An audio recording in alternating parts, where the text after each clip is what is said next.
Bueno, buenas tardes. Vamos a estudiar entonces el modelo atómico de Bohr y los cuatro postulados de Bohr, además de obtener la ecuación de Balmer generalizada. Empecemos. Los cuatro postulados de Bohr. Entonces tenemos que el primer postulado tiene que ver con, o está relacionada con la fuerza de Coulomb. O sea, la fuerza de interacción entre dos partículas, una positiva y la otra negativa, ¿cierto? Donde la negativa gira alrededor del núcleo. La fuerza de interacción entre las dos es una fuerza de Coulomb. O sea, la fuerza que ejerce esta partícula sobre esta partícula, que es esta fuerza de acá. Podemos ver este simulador, me gustó mucho, porque muestra vamos a suponer que esta es la carga positiva y que alrededor gira el electrón con carga negativa. En un círculo de radio R, como el modelo atómico de Bohr.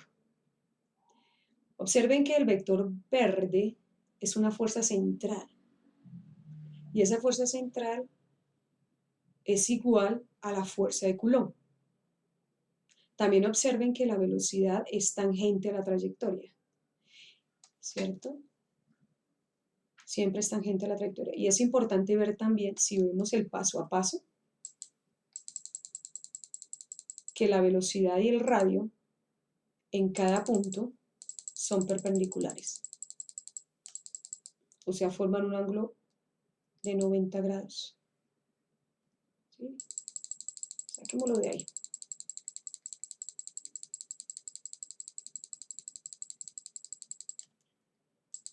Mira. Entonces esta es la velocidad y este es el radio. El ángulo entre los dos, 90. Aquí también. ¿Sí ves? En todo punto, la velocidad y el radio son perpendiculares. Bueno, el primer postulado entonces tiene que ver con que la fuerza de Coulomb es igual a masa, por la segunda ley de Newton, es igual a masa por la aceleración, donde la aceleración es una aceleración centrípeta, donde esa aceleración centrípeta es velocidad al cuadrado sobre r. Y ese sería el primer postulado. Esto que está acá es la constante eléctrica, que es 1 sobre 4 pi epsilon sub 0, donde epsilon sub 0 es 8.8 por 8.854 por 10 a la menos 12 Coulomb cuadrado newton por metro cuadrado, que es la permitividad eléctrica. Si tú haces 1 sobre 4 pi epsilon sub 0, obtienes que es la constante eléctrica, 9 por 10 a la 9 newton por metro cuadrado sobre Coulomb cuadrado. Esa es la constante eléctrica, o sea, está acá. Esta es la carga del electrón y la del protón, en valor absoluto, al cuadrado, sobre el radio del círculo que les mostré. Ahora, esta es la masa del electrón, que es 9.1 por 10 a la menos 31 kilogramos. Y este entonces sería el primer postulado. El segundo postulado tenemos que el momento angular es igual a la masa por el producto cruz entre dos vectores. El producto cruz que es entre la velocidad y el radio. Lo que les decía ahorita, siempre en cualquier punto, la velocidad y el radio forman un ángulo de 90 grados. Entonces, la magnitud del momento angular va a ser la masa por la velocidad por el seno de 90. Seno de 90 es 1, entonces el momento angular sería mv por r, donde Bohr decía que eso era igual a n veces la constante de Planck. N veces la constante de Planck, donde n es un número entero, que es la constante de Planck h barra. H barra es h sobre 2pi, o sea, 6.626 por 10 a la menos 34 joules por segundo sobre 2pi. Ahorita miramos ese valor. Él decía que esta magnitud de este vector, que es un vector perpendicular al plano de los vectores r y b, del radio y de la velocidad, es un número entero, o sea que el primer radio, la primera órbita permitida era h barra, la segunda órbita permitida era 2h barra, la tercera órbita 3h barra y así sucesivamente. El tercer postulado habla sobre la energía total, que es igual a la energía cinética más la energía potencial eléctrica, donde decía que esa energía era constante. O sea que si vemos acá por este simulador, me gusta mucho, ese es el electrón, este es el eje de giro, aquí es donde está el núcleo, la carga positiva, esta es la carga negativa que gira alrededor de la carga positiva, ¿sí? Y entonces, esa energía que él tiene cuando gira alrededor de ese núcleo es una constante, él no va a perder energía, ni ganar ni perder. Sobre ese círculo de radio R se mantiene la energía constante. ¿Listo? Y es igual a esto. Ahora, y el cuarto postulado dice que la energía inicial menos la energía final es igual a HF, donde H es la frecuencia, o H por C sobre lambda. Entonces, en laboratorios posteriores ya habíamos hablado sobre los espectros de emisión. Entonces, de la emisión significa que cuando un electrón está en esta órbita de nivel de energía más alto y salta a una órbita menor, él emite un fotón. Ese es el espectro, es un fotón y eso corresponde al espectro de emisión. Pero por lo contrario, si inicialmente está en una órbita menor de energía y salta a una de mayor energía, ¿cierto? Es porque ha absorbido un fotón para poder saltar.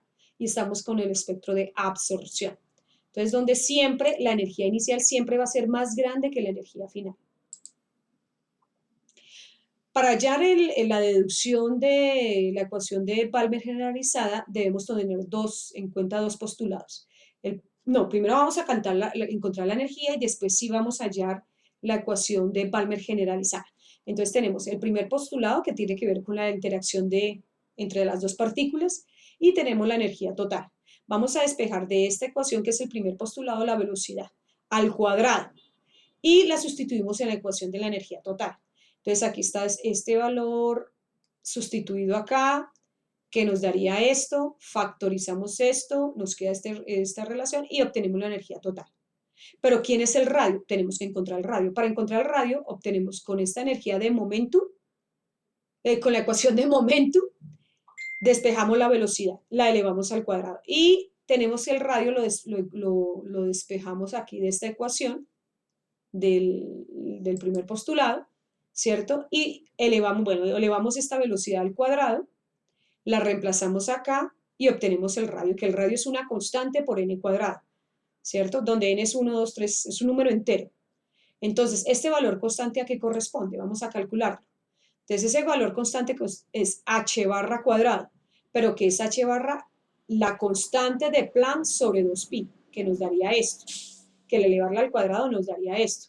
Lo sustituimos acá, esta es la constante eléctrica, la masa del electrón, la carga del electrón al cuadrado, y al hacer esa operación, que sería esto que está acá, la constante eléctrica, la masa del electrón, por la carga al cuadrado, ¿cierto? Nos dio este valor que es del denominador. Y bueno, en metros por n cuadrado. Entonces eso nos daría, esa división nos daría este valor en metros, 5.29 por 10 a la menos 11. Hacemos la conversión de unidades y obtenemos que el radio de Bohr sería este valor, 0,0529 nanómetros por n al cuadrado, donde este valor sería para n igual a 1, el más bajo. Entonces, por ejemplo, en el simulador que nosotros habíamos trabajado para espectros, decimos que el radio, vamos a bajarle la energía de los fotones que están incidiendo sobre ese, para que él baje. Ese sería entonces el radio más pequeño, que equivale a 0,0529 nanómetros. ¿Sí? En la siguiente órbita sería 4 veces ese valor, en la siguiente 9 veces ese valor, en la siguiente 5 veces ese valor, y así sucesivamente se obtendría los radios, las órbitas permitidas según el modelo de Bohr. Entonces el radio nos quedaría A sub 0, donde A sub 0 es el radio, ¿cierto? 0,0529 nanómetros por n al cuadrado. Ese valor se sustituye en la energía total y nos daría una constante por 1 sobre n cuadrado. ¿Qué es ese valor constante? Entonces la constante eléctrica, que sería esta, la carga del electrón al cuadrado, 2 veces el radio de Bohr en metros, reemplazando valores y nos encontramos que la energía en julio sería 2.17 por 10 a la menos 18, pasando el electronvoltio nos daría 13.5 electronvoltios sobre n al cuadrado negativo.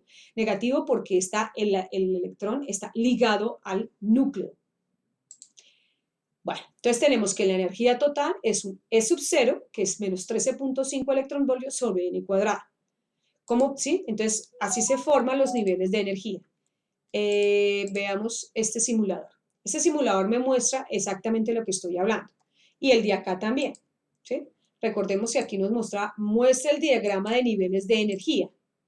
¿Cierto? Estos son los niveles N1, la energía para N1 es menos 13.6 electronvoltios, como dice acá.